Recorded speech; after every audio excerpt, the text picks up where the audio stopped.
Thank you very much, sir.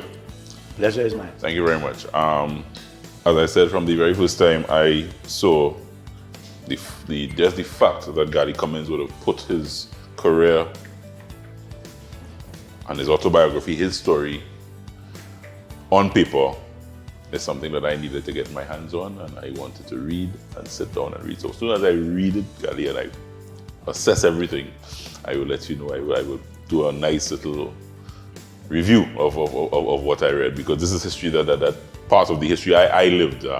Seeing you as a coach, as I said, you were the first coach that I idolized, and I put up there as my coach. Thank you very much. My coach. I really appreciate that. Those days, let me take you back to, we spoke a little bit about your playing days in Mexico, and I know that was a special time for you as a player, but you quickly emerged as a national coach after your playing days. So how long it took you probably after your playing days to start coaching? Could have been about 7 years. 7 years after, yes. Yeah. I would say about 7 years. I was at the Ministry of Sport. I was working at the Ministry of Sport at the time. Right. As a specialist coach for football. And I've worked at the Ministry of Sport since 1984. And I think it's 1987, the Director of Sports, Mr. Cecil Walker, the late Cecil Walker, he said to me, I think you should be coaching a national team, because they are back from the Pan Am Games, and they've been, the players are dejected, the coaching is bad, they're not enjoying it. He said, and I saw you coach for the ministry, at the ministry, and also when you were assistant coach to the Dutchman back in 82, 83. And he said, and I think you were the person for the job. So what he did, he made a team when it came in from the United States. And he said, he told me that he had them sign a form, who you are the coach, the team, whatever.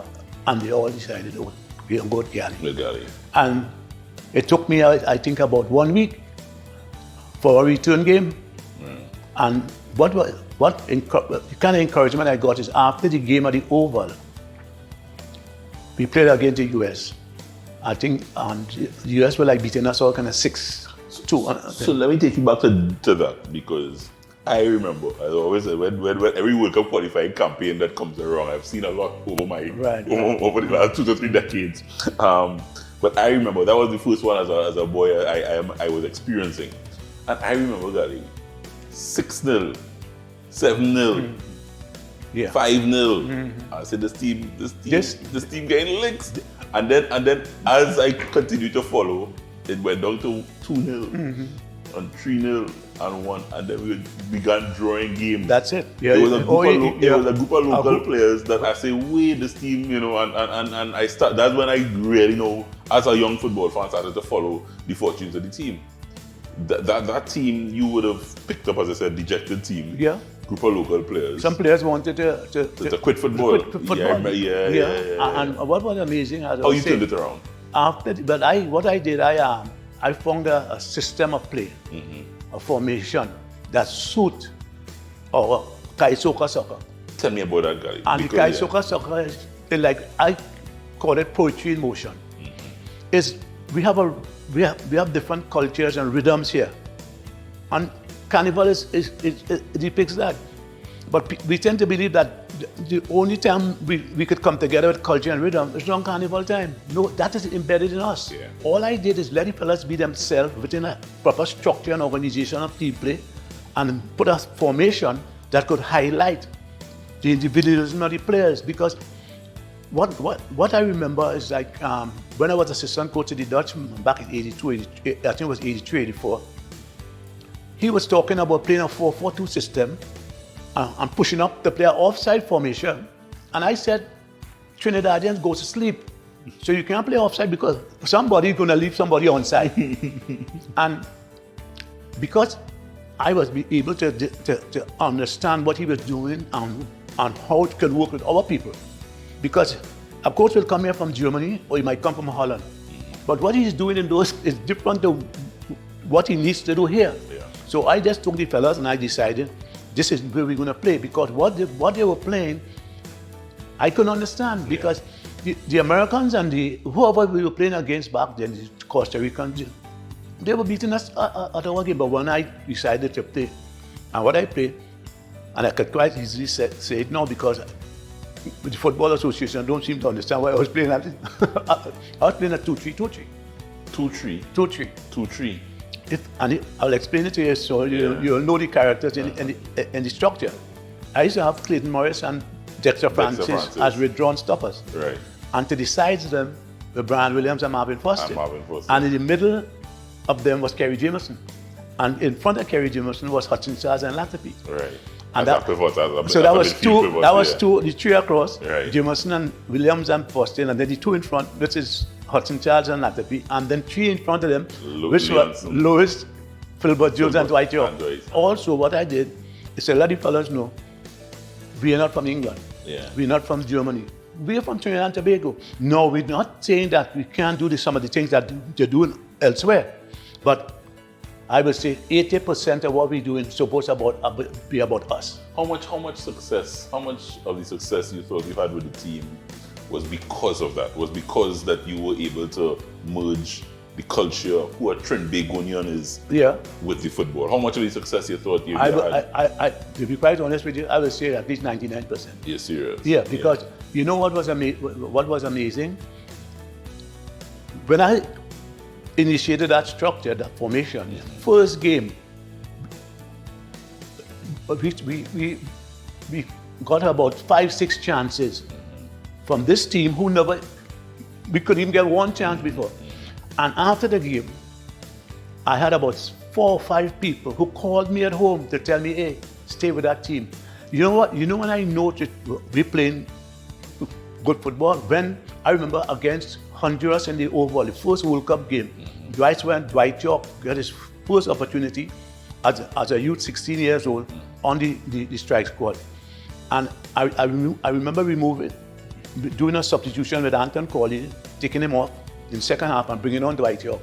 And when Dwight York came on, you saw that Trinbagonian side of football. He linked with Latapy, and the people got up in the stadium when Dwight York took a shot at goal, and the goalkeeper had to save, and they never sat down after that. This is when I know we play in Trinidad football. When the spectators get up and for 3 spectators to get up. Thank you very much. and stay standing. And after most of the games, they would stay by the dressing room just to clap the players. And this is what really enlightened me, encouraged me, and motivated me to really go on with the team. People of a younger generation and fans, football fans, passionate local football fans, sometimes when I say it to them, they don't understand.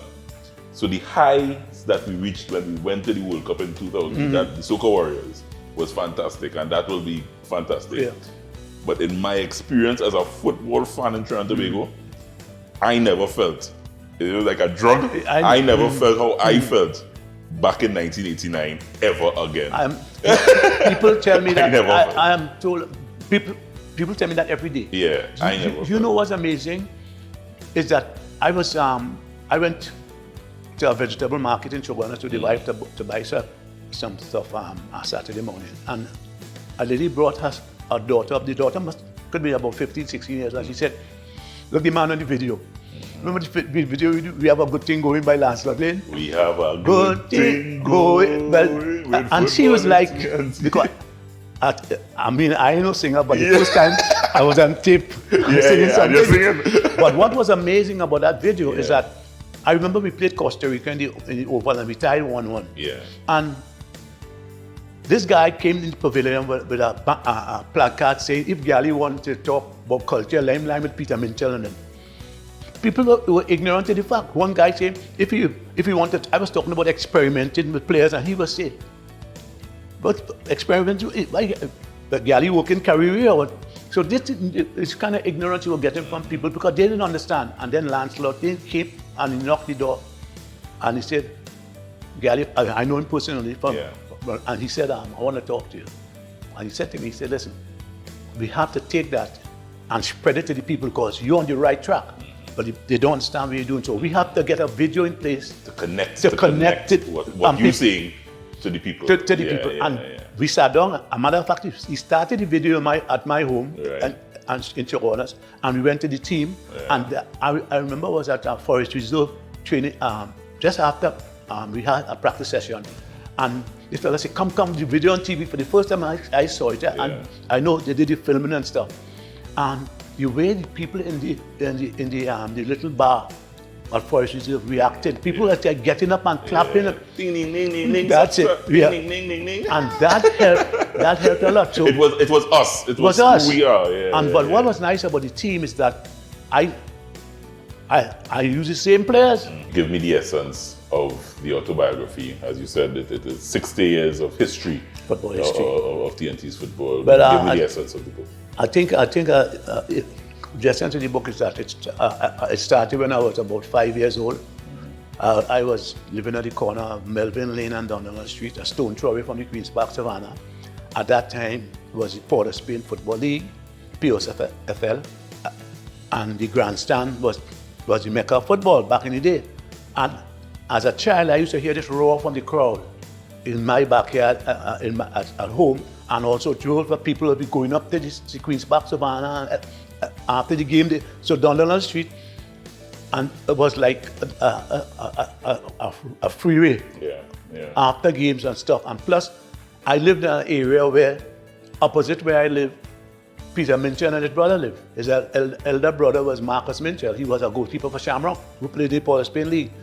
And then on the other side of my street was Pat Gomez. He was the Trinidad and Tobago goalkeeper at the time, the national goalkeeper. And just down Melville Lane, close to their street, but the Valdez brothers, that was lawn tennis. And if you only tilt your head to the side, you had Edgar Espinal, who used to play, was centre forward for Shamrock, who played in the Port of Spain League, living there. And then right next to me was Butcher Minnis. You know, he had his own band, used to record Paro and Dandoli and all these fellas. My uncle Christo used to come by him to record. So I had all that energy and all these influential people around me. I even had Mike Agostini, who was the Trinidad and Tobago 100 meters champion at the time. I was about 6, 7 years old, and I was also fortunate enough, sometime at the street the corner, getting a little fresh air from being inside all the time. Eric Williams would pass there with his chauffeur and knock his pipe in his hand and tilt it to me. And I mean, to see this brilliant gentleman back in the day saying hello to me. So all these things were like a motivating force. Gally Cummings, the autobiography, available now, Gally? Yeah, at Nigel Alcan, paper-based bookstore at Normandy. RIK, and Metropolitan at Frederick Street. And Sharon's at Shogunas. Congratulations. Not enough times we are able to document history in Trinidad and Tobago, and this gentleman, as I said, played for the national team, coached the national team, and has so much history and knowledge in his head. It's all in how many pages? 390 pages. 390 pages. Gally Cummings, the autobiography. Make sure and get a copy. Thank you very much for sharing some time with us. Thank you very much for having me. Everald Gally Cummings, guys. We're going to take it out with that. We want to thank you very much for joining us. Remember, every weekend, share a cup with us right here on Cup of Joe. Cheers.